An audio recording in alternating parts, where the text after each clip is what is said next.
Just thought I'd tell you guys about this new product I've got on the website. This here is kinshi. They're basically mushroom spawn blocks. And you can tell that the millipedes really like digging up to them. I come through and I spray them down again every couple of days. And sometimes I will, on the surface of particular cages, you can see that the mycelia from the mushroom, the little root systems, before they fruit, are evident there, that whiter part. But I'll come in and I'll just kind of sprinkle this across the surface too. It sort of depends on how many millipedes you have in a tank as to how many handfuls of this kinshi stuff you're going to want to use. A little bit can go a long way. Still in the trial and error phase with it here, but these ivory millipedes seem pretty pleased with it. And of course, springtails, you can see moving around a little bit in there. They're big fungus feeders, of course, too. And so I've been putting those in my springtail tanks as well. Sometimes I look at the millipedes or other organisms through my camera lens, and I just reminded how colorful and detailed these organisms really are. With the naked eye, can't quite see it as well.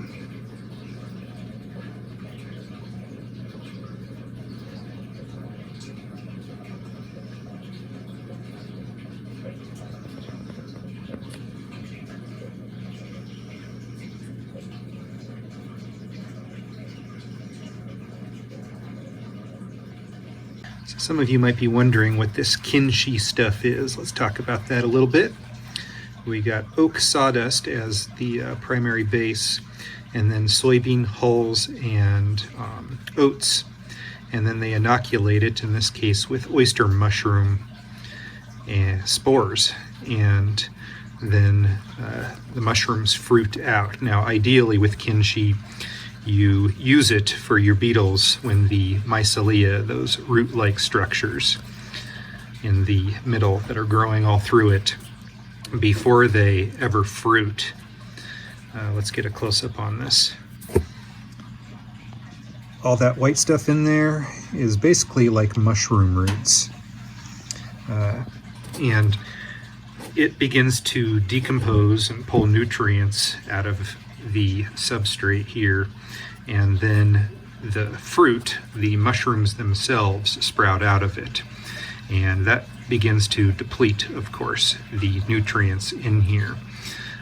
This is still, however, a very usable food for so many of our pet bugs, and for fungus feeders in particular, like the diabolical ironclad beetles and springtails. The millipedes and the isopods will feed on it to some extent as well. It's a very useful and convenient and rather cheap food source for them. You'll see these little seed hulls right here in your substrate at the end. Those take longer for our decomposers to break down, but I've been very happy in using this so far. And feel free to check out more about it on the Bugs in Cyberspace website. Sent some off to Russ from Aquarium Max Pets to test out with his bugs. Always a reliable source of information. Lots of experience in the hobby, and I look forward to seeing what his results are with this. But so far, I'm really enjoying it, and many of my bugs are too. Someone told me that their best beetles were chowing down on it. Oak-based substrate, not surprising. And I think somebody else told me that their blue death feigning beetles were going to town on it. Moved to Arizona last summer. What's this white stuff?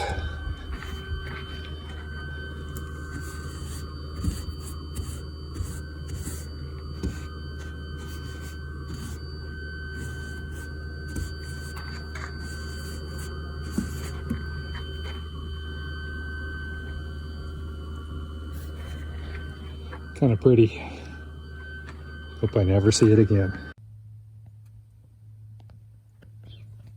Snowed last night.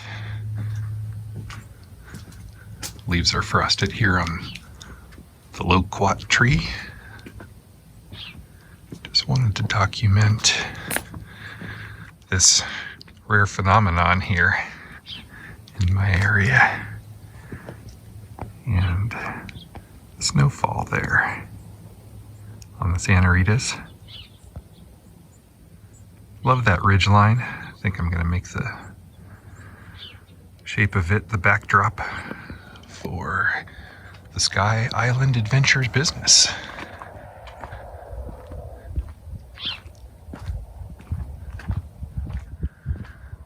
Got this gutter here feeding into a 2,500 gallon tank over here.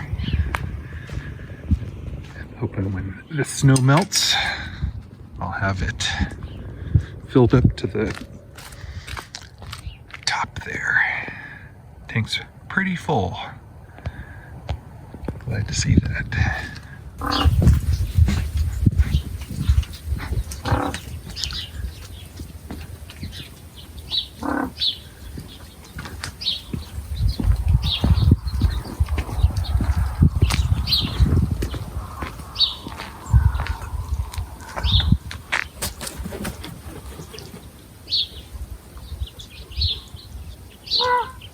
Couple ravens.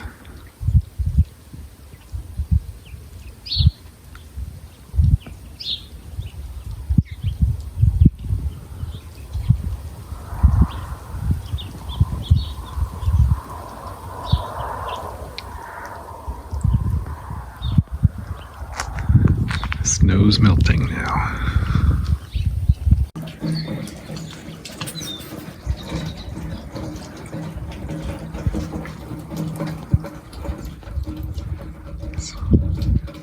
I just disturbed this woodpecker, acorn woodpecker. It's down here at the feeder. Surprised it when I came out the door here.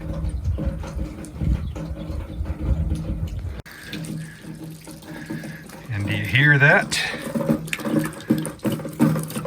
That's all the snow melt.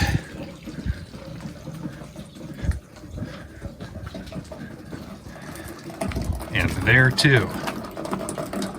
Gotta love that sound. And it's all coming back here, filling up my 2,500 gallon tank. Got those couple greenhouses coming in, collecting more water down there at the barn into that big tank we sealed. Kind of curious. Let's walk down there and see if we're getting some snow melt into that big tank. I can hear the sound of water melting. I threw this thing under this one downspout because it was the next biggest thing I had that was shallow enough to fit under that. It's over brimming. A little water in there. These big swamp coolers here. Gonna put up on the greenhouse, and yep, look at all that water. We like this down here in the high desert. See how much this tank fills up here by the end of the day.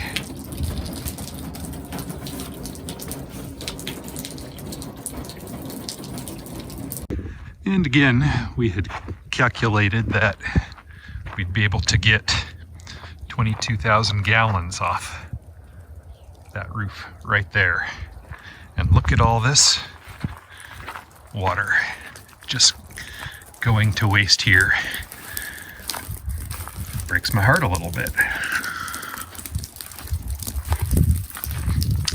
These solar panels here saves me a lot of money on my electric bill. Wonder what's in the nest up there. Maybe the Say's phoebes that I see perched on the pen over here. Oh, And look at that hawk up there. Maybe it's a harrier, not sure. I think that might be the one that is blind in one eye.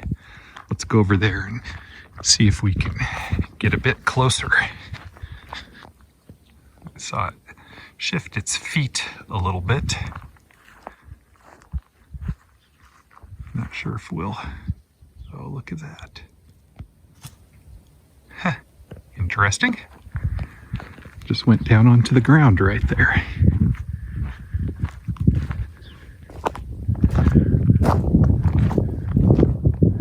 Seems unlikely that it was hunting something, but even more unlikely is that it wasn't.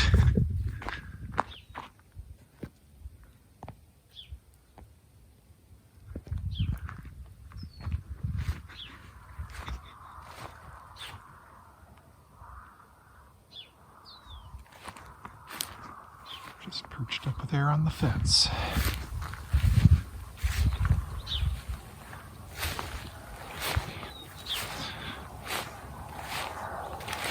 Wow, that is just such a beautiful and large bird.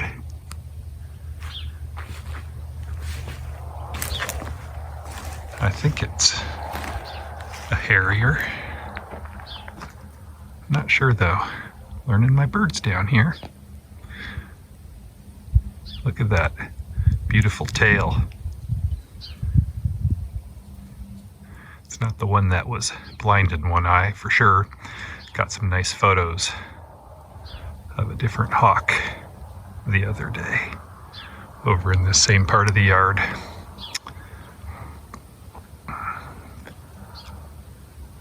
Just amazing. Oh, there it goes.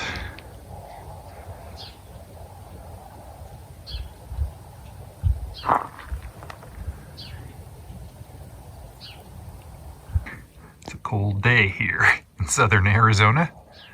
Got my fire going, and right there, Starlink. Best internet I can get down here. In the middle of these sky islands in this rural area I live in.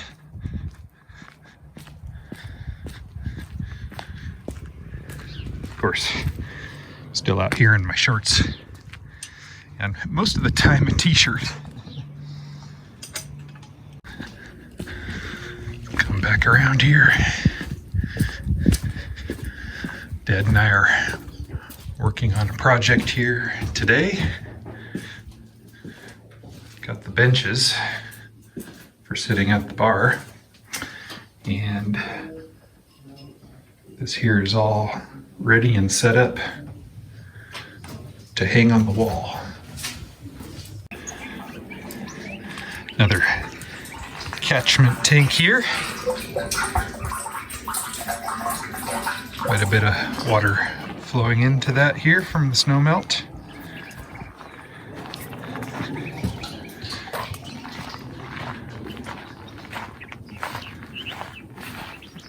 Some gorgeous bird song up there on the hillside.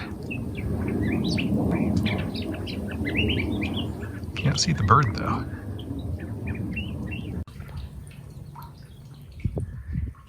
Gutter from both sides of the main house, dripping in there. This tank is 8 feet tall and 8 feet across. Got this hose bib here. I use that tank to water these garden areas here in times of the year where it matters. And I'm checking this bubble level. Which is your iPad? Which is my iPad. And it's the left-right that I'm worried about. And it's pretty much right on the bubble. I also have an inclinometer. So this thing tells you if you're... And it beeps when it's level. because if it's not level, doesn't beep. So you wheeled these chairs around until they were both the same, huh? No, actually, I think this thing is very critical. See, it's not beeping. So it's like, it's 0.7 of 1 degree off. Where's my pencil? So what I do is, I know this is the low side, so I'm going to lift it until I hear a beep.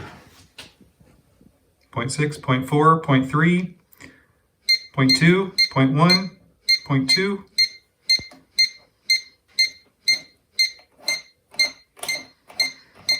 Yeah, we don't want anybody's bagel rolling off the bar.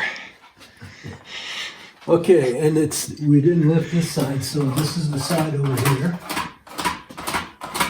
So we got the bar done here. Seating for the guests.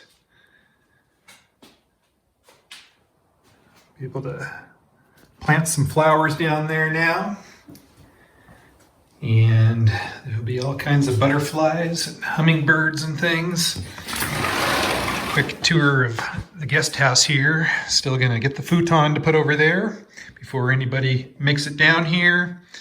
Got a bed, queen size bed, bathroom, shower, bathtub, and full kitchen area. So we're ready for you. Come on down.